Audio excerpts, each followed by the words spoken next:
Now it is time for our fireside chat, and our first guest is Sarah Hanom, who is an advocate, speaker, writer, and entrepreneur who set up WIT, Whatever It Takes. In this, she helps young individuals to use their voice to launch businesses, non-profits, and social movements. She has given numerous TED Talks, keynotes, as well as writing for Forbes and Today's Show Parents. Joining Sarah is an American climate justice activist and community organizer, as well as being the founder and executive director of One Up Action, which supports marginalized youth by providing them with the right resources to help deliver change within their communities. He is also a UN Together Band ambassador for Sustainable Development Goals 13 and 14, and is the National Geographic Youth Explorer. Please welcome Sarah Hanom and Kevin Patel. Kevin, how are you feeling about this opportunity to be with everybody today? I'm so happy to be here and to be alongside you to talk about some great topics. So yeah, it's early morning start for me, but it's a great one. Yeah, so let's jump right in and let's talk about why you and I care about youth. I mean, we are in different generations, and yet we still feel so compelled to dedicate our work and our activism to young people. And I think it'd be inspiring to the people watching and hanging out with us today to know why you care so much about young people. And then maybe I'll share why I do too. But you go first. Yeah, I think the reason why I care so much about young people and the power that young people bring is because not only are they being innovative to create the new solutions, but they're also already implementing solutions that exist. You know, a lot of my work revolves around climate. And so I think it's just really important to me that young people get that stepping stone and, you know, help and platform to really kind of implement whatever new solution or whatever their ideas or projects, and just overall get that moral support. And I think to be able to get justice. I think, you know, the reason why I do this work is because I understand that young people, they're not like older generations where, you know, they're not able to really come up with new technologies, new innovations, and new projects to solve the injustices that, you know, people are facing. I think young people are able to do that. They really have a passion for it, and I think they should be enabled to really kind of execute and implement these solutions. So that's why I do the work that I do, is because I really heavily believe in young people's power to make a change and to, you know, stop the injustices that communities face around the world. Yeah, I feel like I also share that sentiment as to why I'm doing the work. And also, I would say I'm so compelled to help young people because I want to be the adult that I wished I had when I was younger. Sometimes I wasn't taken seriously as a young person. I had so many big ideas. I felt like I had some really good points and was often kind of thought of as like, okay, Sarah, like that's nice. Anyways, move along. And I thought, it feels really good to grow up and be the adult that I wished I had when I was younger. And like you, I feel so strongly that young people, they see the world differently than my generation does. And that's just every generation, like the generation below you will see the world differently, right? Like that's just how it works. And I love bringing that. I think you and I have talked about this offline, just that cross-generational collaboration of like, okay, what can everyone bring to the table? Let's not dismiss those that have gone before, and let's not dismiss those that are younger. Let's bring them together and respect and value them. I do that through entrepreneurship, as the woman said when she was introducing me, and helping young people launch businesses and launch social movements. How about you? How do you feel like you, in your work with your organization, like what do you think is like the thing that you're gifting this younger generation that they wouldn't have if you didn't exist or your organization didn't exist? Yeah, I guess, you know, a lot of the times, young people's ideas are not supported or amplified. And I think that's, one of the reasons why One Up Action really exists, is to make sure that it gives them a platform to come and explore. Again, I'm in the climate sector, so a lot of what I do is, around climate change. And we want to support young people who are bringing solutions to, not only local injustices caused by climate change, but their intersectionality of that. We do quite a lot of work around that. And so how can we really move mentorship? How can we move just other resources in the sense of technology and all of that? How can we move funding towards these young people who are really making that change, to be able to be supported, but not only supported, to be able to feel as if they are empowered enough to make a difference in their communities? And I think a lot of young people always, when I was younger, when I was starting off with activism, I didn't really have a place to go to get that type of support, to get the materials that I needed or the resources that I needed to enable to enact a larger impact within my community. And I think having this platform exist, just allows young people to feel empowered, that they're able to do something, that they're able to really make a true impact in their community, even if it's the minuscule materials of, some computer or, resources in the sense of monetary aid. Everything goes a long way, and it can definitely make a lot of impact. Mm.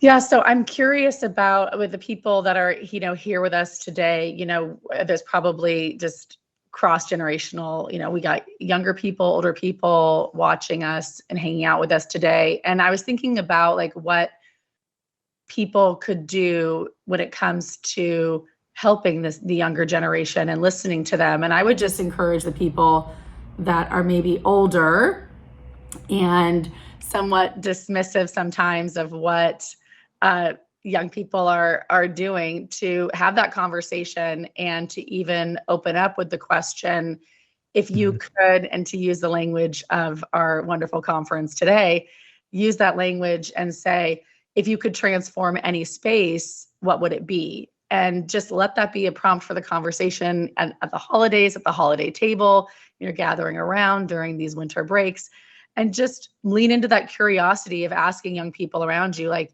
if you had the resources, if you had the advocacy, if you had the support, what would you do differently in the world, or what area would you transform? So for me, that's education. For me, I really want to transform education. I'm a former teacher turned entrepreneur, and I feel so passionate about helping young people receive an education that prepares them for the quote real world, with skills that they can use. That, we don't always teach those, real world skills in schools, and I'd like to see more of that. So, I would even answer that question with, I wish I had more resources and support and advocacy in the space of the education system, so I could sit down with people and talk to them about what I've heard, or bring young people to the table to talk about how we can transform education.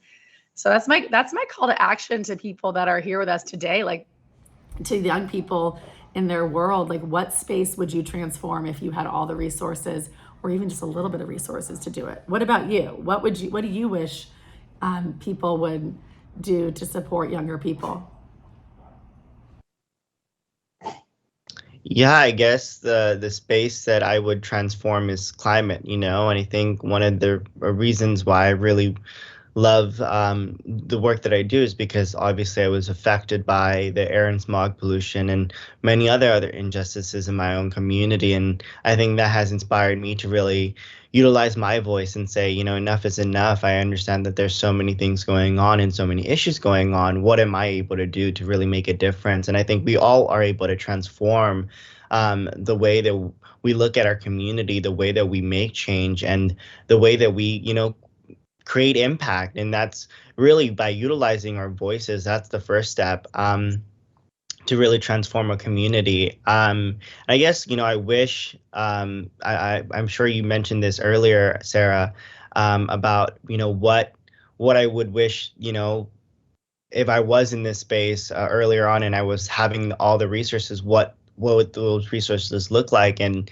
I think a lot of the times I just look for mentorship. I think that's one of the biggest highlights is I really love intergenerational mentorship. I have to give it to those who came before us because they've done this work and there's movements to prove it. And so learning from them and learning the tactics and just gaining the knowledge from them is one of the most potent things that I would love to, go back or I wish to go back and really kind of gain. But now I'm really thankful for a lot of the mentors that I have now. But I think that's a lot of what young people look for in the beginning of mentorship, and I think it should be intergenerational. And I think second, I think funding is a huge issue for young people. I think funding definitely needs to go more into these youth sectors, whether it be climate, whether it be education, whether it be, all these other, issues that young people are fighting for. And last being is just common resources. I think young people, they lack, some computer or technology, or they need trainings on some, how to create graphics or something like that, or how to write policy 101 or something like that. And I think there should be definitely a lot more resources like that are more accessible and much more free to a lot of young people. I've seen that there's a rise in the demand for education virtually, and so just making education a lot more accessible and having a platform for that. And Sarah, you're doing the work to do that, so I do admire that so much. But yeah, so those are like three things that I would have hoped that I would have gotten earlier on. And I hope that anyone who's starting off in this journey would get, funding or resources, and it could look like anything, right? And really that mentorship to really kind of foster the transformation that can happen within their communities. Okay, I'm just going to keep going with the questions then. Yeah. Okay, so I think it might be fun for people to hear what kind of mistakes and setbacks we've experienced along the way. I think, it can be easy to look at people who are speaking at conferences or maybe have a big following or, like write for Forbes and go, oh, well, they have it all figured out. Like they don't mess up. Like that must be nice for them that they have all this access and opportunities. And I just want to share that has not been my journey, that it has not been easy. I will say, to Kevin's point, mentors have really helped me along the way, but I've had plenty of setbacks and rejections. And I want to share that with all of you because I don't want you to feel like it's going to be a perfect journey as you set out to use your voice to advocate for issues that you care about or transform a space. There will be setbacks and there will be moments that it doesn't go as easily as you want it to go. And the way that I navigate that, I'll just give you a couple tips, and then Kevin, feel free to chime in whenever. Like, I want them to feel like this is like a little conversation between us. Yeah, first, let's do it. So for me, it's like I see whenever there's a type of rejection, I just tell myself it's a redirection. That's my fun little word play on that. It's just a redirection. And then I sometimes look at no's as not yets. And sometimes I'll look at, I used to take feedback so personally. I used to feel like when somebody was giving me feedback on the organization or on our programs, and I felt like I would see it as, unfortunately, I would see it as criticism sometimes versus just wonderful feedback. Or if I failed at something within our program, if I launched a program that didn't really hit with the kids and we had to close it down, I would feel like that was a failure in the very beginning of my journey. And now I see those things as feedback, and I really lean into going back to our teens and saying, tell me again what you need, because maybe I'm creating something that I think that you need and really you would like something else. So for example, financial literacy is something that young people aren't getting in school. And so but I was like, I don't know if that's our area to be teaching that. But the young people were like, we need that. We need a course on that. We need you to help me with that. And I'm like, okay, like that actually does kind of make sense. We're teaching entrepreneurship, so we should be teaching some basic finance. So I just want people out there, like, I know it can feel like you can't start till you have it all figured out and you have the exact, 5-year plan. Please don't do that. Your voice is needed. Your unique gifts are needed. And you just got to start. And you can start small. You can start with a phone call by reaching out to an organization that already exists and asking how you can support. And then maybe you go there and you do some work there and you learn where the holes are, and then you fill those holes with your unique gifts and talents. But I just want to reassure people that the road is bumpy when you're trying to transform spaces and you're trying to make a difference. And setbacks are just setups for success later on. You go ahead and Kevin, tell me how you navigate those. Or has your journey just been so perfect as you've launched your organization? Yeah, it's never perfect. And Sarah, those are amazing. Like, I feel like learning from my mistakes, I think one mistake that I made is that thinking that you have to be perfect in this space, or stepping into this, perfection. I think being perfectly imperfect is something that you have to just recognize that there's nothing that you can do to make you the perfect human being. Trust me. So it's like just stepping into that, right? That you're always bound to be make those mistakes, and those mistakes are going to lead into, knowledge to really not make the same mistakes. And obviously, it's a growth, and, to pursue even further and keep pushing further. And don't let those mistakes be obstacles or hurdles, or, adversities. I think they should just be, in the sense, a knowledge grabber of like, yes, I own up to those mistakes, but that's not going to stop me from doing what I want to do or what I love to do. And I take that to heart so much. Is in the beginning, I was like, oh, well, we need to, eradicate air pollution, but how are we supposed to do that in such a huge city, and having this perfect idea of what we want to do, and then not actually having a game plan. That was one of the first mistakes, is like, how are we going to have a game plan for this, and getting it done? And so I think just recognizing that not everything's going to be perfect, and it's okay, step into that imperfect activism, because everyone doesn't deserve to be propped up into this space of being perfect all the time, and no one is really. And organizations learn that the hard way, in the sense of making a mistake and then having to correct it and whatnot. And so just keep pushing and keep doing the work that you're doing, utilizing your voice. And honestly, Sarah, you kind of bring on a lot of the like mistakes that interact with not being perfect, right? And leading into some of those mistakes. I wonder, just from mistakes, it kind of it takes me to like how can we really transform the space? I know we talked about that a little bit earlier, but I just, Sarah, I would love to like give it to you just to talk about what you feel as how people can transform their spaces a little bit more, if you wouldn't mind. Yeah, I'll give this little easy, I'll put it in quotes, easy call to action. If you're wondering what you could do or what you should do, my suggestion for you is to take a piece of paper and to write down 3 causes that you care about. Just don't overthink it. Just 3 causes you care about. Don't worry if they're not the trendiest topics. Just what in your heart do you care about? And then write down 3 things that you enjoy doing that are just hobbies, talents. And there's a way that you can combine those things. And just bear with me for a moment on it. It's just this idea of like, you can combine the thing that you enjoy doing. Let's say, for example, you love to play soccer. And then one of the things that you care about is that sports is not available in some under-resourced communities.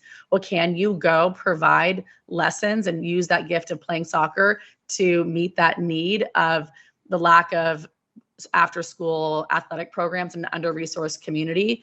My thing is like, start small, start within your neighborhoods. There's need right outside your door, and you are needed. I think it's incredibly important for those of you that feel called on your heart to serve and to be of service in this world. That's a really beautiful thing. And you need to show yourself grace as you embark on that journey of giving back. And you need to know it's not going to be perfect. But you need to know, I want you to know this, that your gifts and your voice and your talents are needed. And people like me, adults like me, are here for you.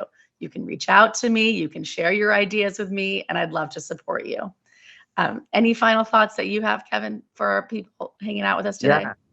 I guess my final thought is just that we all have a voice to make a difference, right? And to create impact. I think we just have to use our voices and have the courage to use our voices to transform our communities.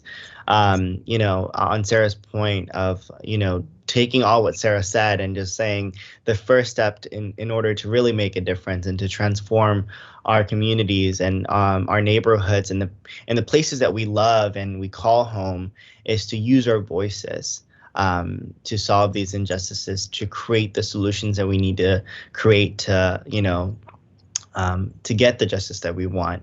And so I think that's my final thought, is just step into your voice and use it. Because it makes all the difference. And it actually truly, from young people, from older people, from intergenerational-ship, right? Movements have been started by people using their voices. And that's what transforms a lot of the spaces that we're in and has been able to get a lot of justice for a lot of communities.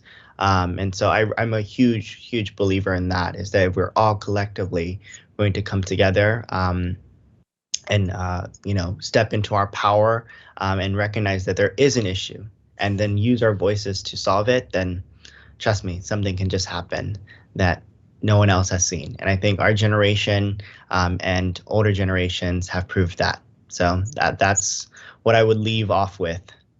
Well, thank you everybody for hanging out with us today. Please find me and share your ideas with us. Kevin, thank you for being an inspiration to young people and older people like me everywhere. And thank you, Sarah, for being such an inspiration to me. Honestly, all the work that you do is really getting my generation off the ground to really solve these injustices. So thank you so much for all the work that you do to support young people and just people in general. All right, everybody, go transform those spaces that you're in. Your voice is needed, and you've got special gifts and talents to make a difference. And please reach out to us if we can support you in any way.